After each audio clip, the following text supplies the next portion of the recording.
ఆ నెయ్యిని వాడల. గతంలో కూడా రిజెక్ట్ చేసి 18 సార్లు పంపించే ఎటువంటి నెయ్యిలు వస్తాయి. ఎప్పుడూ కూడా క్వాలిటీ లేనటువంటి నెయ్యి కానీ నూనె కానీ ఎటువంటి ఆహార పదార్థాలు తిరుమల తిరుపతి దేవస్థానంలో వాడినటువంటి పరిస్థితి లేదు. 17వ తారీఖున జూలై 17వ తారీఖున ఏం ఫస్ట్ టైం కాదు రిజెక్ట్ అవటం, కొన్ని వందల సార్లు రిజెక్ట్ అయినాయి అదే తిరుమల తిరుపతి దేవస్థానంలో. దానిని చంద్రబాబు నాయుడు రాజకీయ లబ్ధి కోసం జంతువుల కొవ్వు కలిసింది, ఆ కొవ్వుతో లడ్డూలు తయారు చేశారు, వాటిని ప్రసాదాలుగా భక్తులకు ఇచ్చారు. ఈ దేశంలో ఉన్నటువంటి వెంకటేశ్వర స్వామి భక్తులు తిరుపతి వెళ్ళినాళ్ళు లేకపోతే ఎవరైనా నాబోటాళ్ళు వెళ్ళి లడ్డు తీసుకొచ్చి 10 మందికి పంచి పెడతారు. వీళ్ళంతా కూడా అపవిత్రమైనటువంటి ప్రసాదాన్ని తీసుకున్నారు.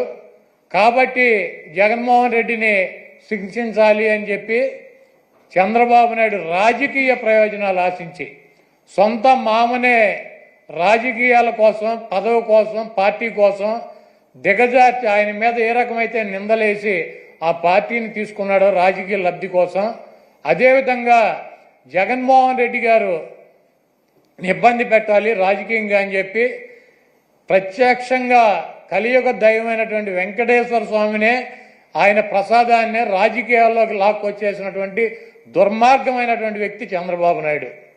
ఈరోజు ఇటువంటి దుర్మార్గం చేసి ఆలయ ప్రతిష్టని, వెంకటేశ్వర స్వామి విశిష్టతని దెబ్బతీసినటువంటి ఈ చంద్రబాబు నాయుడు గారికి బుద్ధి రావాలని చెప్పి, దీనిలో ఎటువంటి తప్పు జరగలేదన్నది ప్రజలకి తెలవాలని చెప్పి 1కి 10 సార్లు చెబుతున్నాం.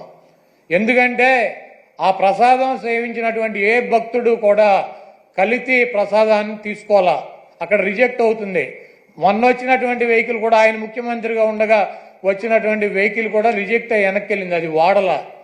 అటువంటి పొరపాటు తిరుమల తిరుపతి దేవస్థానంలో జరగడానికి అవకాశం ఉంటుందో అక్కడ ఉన్నటువంటి బోర్డు కానీ, అక్కడ ఉన్నటువంటి ల్యాబులు కానీ, అక్కడ ఉన్నటువంటి ఉద్యోగులు కానీ ప్రతి వస్తువుని టెస్ట్ చేసే లోపలికి అనుమతి ఇచ్చేటువంటి పరిస్థితి ఉంటుంది.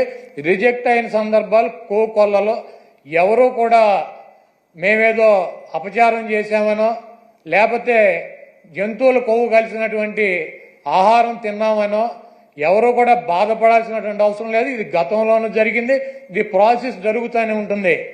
ఎక్కడా కూడా ఏ ల్యాబ్ కూడా డైరెక్ట్గా దీంట్లో పశువులకు సంబంధించినటువంటి కొవ్వు కలిసిందని చెప్పి ఇవ్వాల. ఇలా జరిగి ఉండొచ్చు, అలా జరిగి ఉండొచ్చు, దీని మీద ఇంకా క్షుణ్ణంగా పరిశీలించాలని చెప్తే ఆ పనికిమాలిన రిపోర్ట్ ఒకటి తీసుకొచ్చి ఇది జరిగిపోయింది, తినేశారు, వండేశారు, స్వామికి పెట్టేశారు అని చెప్పి ఒక దేవుణ్ణి అడ్డం పెట్టుకుని రాజకీయాలు చేయడానికి దిగజారిపోయినటువంటి వ్యక్తుల్ని ఏమనాలి? ఇటువంటి వ్యక్తి ఈ రాష్ట్రానికి ముఖ్యమంత్రి.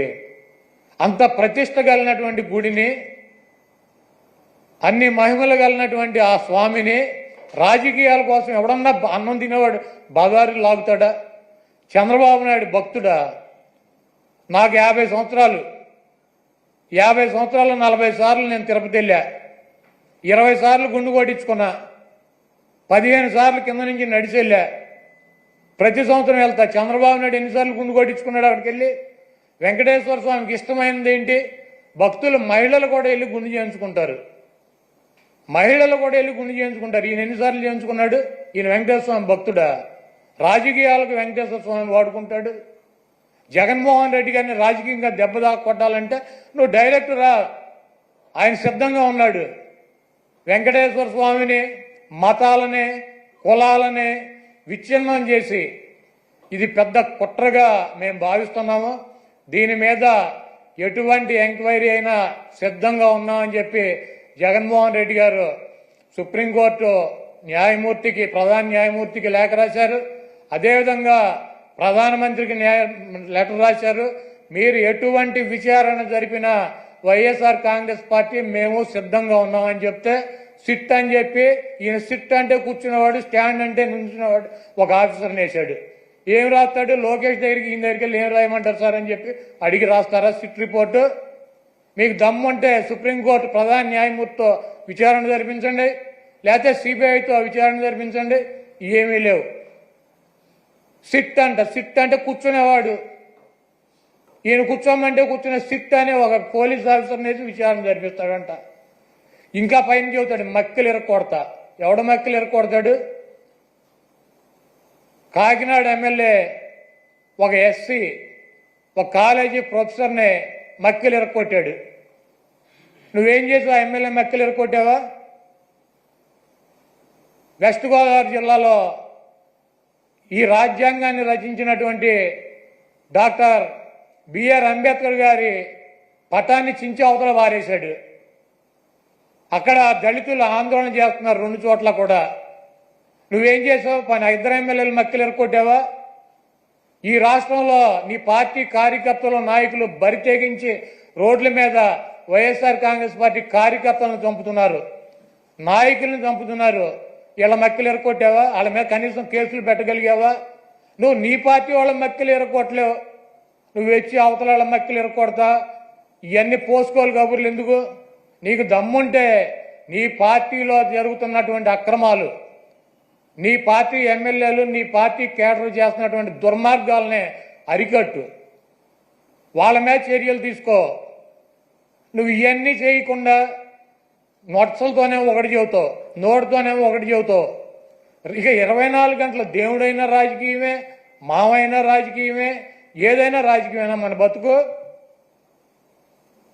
కాబట్టి చంద్రబాబు నాయుడు చేసినటువంటి ఈ దుర్మార్గానికి, వెంకటేశ్వర స్వామి మీద ఆయన ప్రసాదం మీద జరిగినటువంటి బురదకి ఆ స్వామిని క్షమించమని చెప్పి ఈ చేసినటువంటి చంద్రబాబు చేసినటువంటి ఈ దుర్మార్గానికి, ఈ పాపానికి ఏమన్నా శిక్ష వేస్తే ఆయనకి వేయండి, కానీ ఈ రాష్ట్ర ప్రజలకు కానీ దీంట్లో తెలవక ఎవరన్నా సమిధులైతే వాళ్ళని వదిలేయమని చెప్పి 28వ తారీఖున వైఎస్ఆర్ కాంగ్రెస్ పార్టీ నాయకులు కార్యకర్తలు అదేవిధంగా ఆ వెంకటేశ్వర స్వామి భక్తులు మీకు అందుబాటులో ఉన్నటువంటి దేవాలయాల్లో పూజలు చేసి చంద్రబాబు చేసినటువంటి ఈ పాపాలకి, చంద్రబాబు చేసినటువంటి ఈ దుర్మార్గానికి, చంద్రబాబు దిగజారిపోయినటువంటి ఈ దిగజారుడుతనానికి ప్రత్యాత్తాపంగా మేమందరం కూడా ఈ రాష్ట్రం సౌభాగ్యంగా ఉండాలని చెప్పి వెంకటేశ్వర స్వామికి కానీ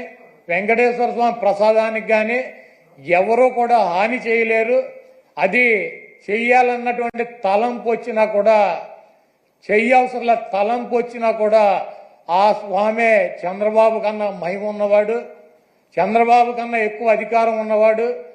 చంద్రబాబు లాంటి 1,00,000 మంది చంద్రబాబులను కూడా వెంకటేశ్వర స్వామిని కన్నెత్తి కూడా చూడలేనటువంటి శక్తి సామర్థ్యాలు ఉన్న ఆయన తప్పు ఈ కార్యక్రమంలో ఆయన పేరు అడ్డం పెట్టుకుని ఎవరైతే ఈ దుర్మార్గానికి పాల్పడ్డారో ఆ దేవుడే, ఆ వెంకటేశ్వర స్వామి ఆ వ్యక్తి మక్కిలెరకొట్టి ఒక మూల కూర్చోబెట్టే పరిస్థితి త్వరలోనే మనం అందరం